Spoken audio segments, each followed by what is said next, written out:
Assalamualaikum warahmatullahi taala wabarakatuh. Selamat pagi anak-anakku, bagaimana kabarnya pada pagi hari ini? Alhamdulillah sehat semua kan?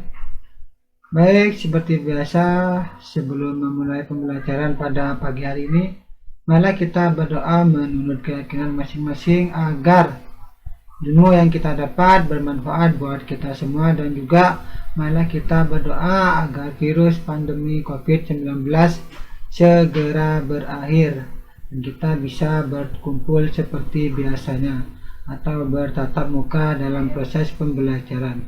Dan juga tidak lupa marilah kita berdoa apabila ada teman-teman kita, kerabat kita, orang tua kita yang sedang sakit, kita doakan semoga bisa sehat kembali. Berdoa dipersilahkan. Dapat diakhiri. Baik, setelah kemarin kita membahas mengenai macam-macam norma, di sini macam-macam norma ada 4, ada norma agama, norma kesusilaan, norma kesopanan, dan norma hukum. Berikut juga ada sanksinya. Norma agama, sanksinya mendapatkan dosa dan masuk neraka. Kalau norma kesusilaan berupa penyesalan dalam diri, dan norma kesopanan sanksinya berupa dikucilkan atau dicemooh oleh masyarakat. Dan kalau norma hukum itu sanksinya bisa berupa denda, penjara, maupun hukuman mati. Di sini kita akan membahas mengenai norma berdasarkan daya mengikatnya. Dan sebelumnya saya mohon maaf apabila gambar atau video tersebut kurang jelas atau kurang terang. Di sini norma berdasarkan daya mengikatnya ada cara, kebiasaan, tata kelakuan, dan adat istiadat. Akan dibuka LKS-nya halaman 32. Di sini cara adalah jenis perbuatan yang bersifat perorangan ya, dilakukan oleh perorangan. Daya mengikatnya paling lemah. Penyimpangan terhadap cara tak akan mengakibatkan hukuman berat. Jadi tidak ada hukuman berat, tetapi sekedar celaan dari individu lain.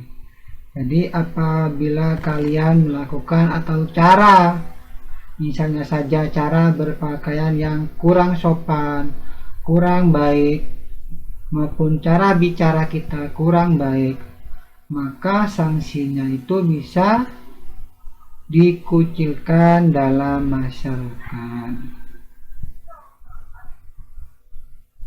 Seperti itu, bisa dilihat di LKS-nya. Berikutnya kebiasaan. Kebiasaan di sini adalah perbuatan yang diulang-ulang dalam bentuk sama karena orang banyak menganggap baik, sehingga itu terus dipertahankan. Daya mengikatnya lebih kuat dibandingkan cara. Jadi kebiasaan daya mengikatnya lebih kuat ketimbang cara. Misalnya saja kebiasaan itu jika ada tetangga kita yang memiliki hajatan, maka di situ kita ikut membantunya, masang tenda, dekorasi, dan lain sebagainya.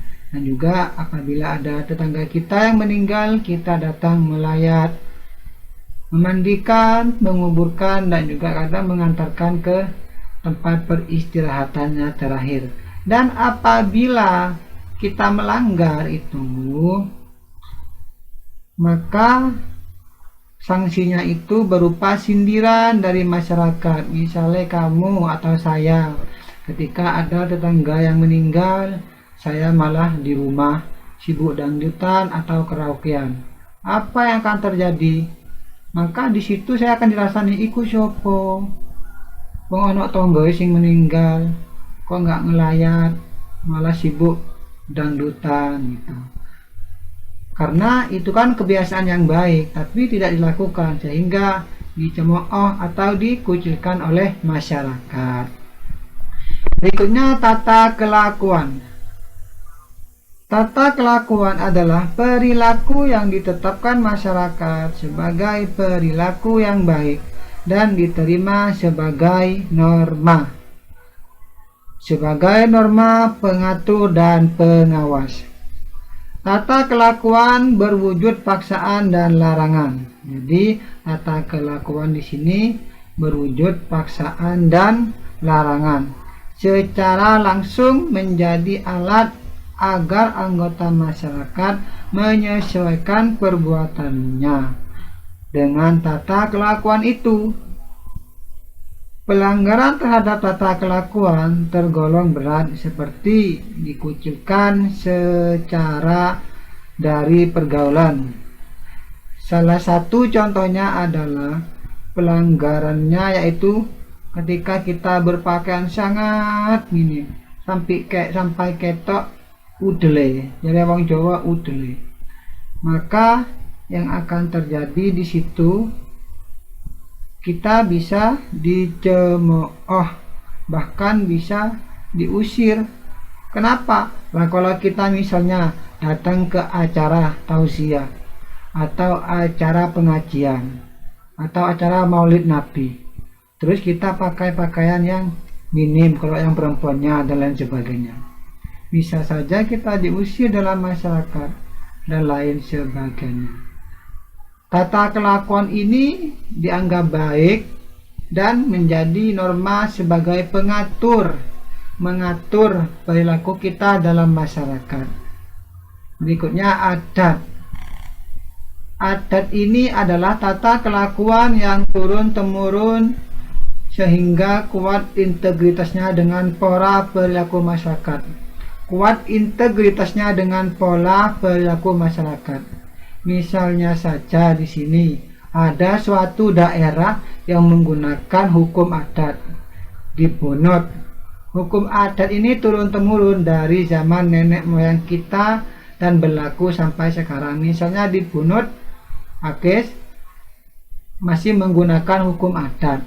Salah satu hukum adatnya adalah kalau orang Bunut itu tidak boleh menikah dengan orang yang dari luar kampung itu. Misalnya apabila dilanggar, maka sanksinya bisa diusir dari kampung tersebut. Itu contoh dari norma adat. Di daerah yang masih menggunakan hukum adat, salah satunya di Papua. Papua sebagian daerahnya masih menggunakan hukum adat selain hukum nasional yang memang berlaku bagi seluruh wilayah Indonesia. Seperti itu. Hal-hal yang tidak kalian pahami bisa tanyakan kepada saya. Cukup sekian pembelajaran pada pagi hari ini. Semoga bermanfaat buat kita. Sekian, terima kasih. Wassalamualaikum warahmatullahi wabarakatuh.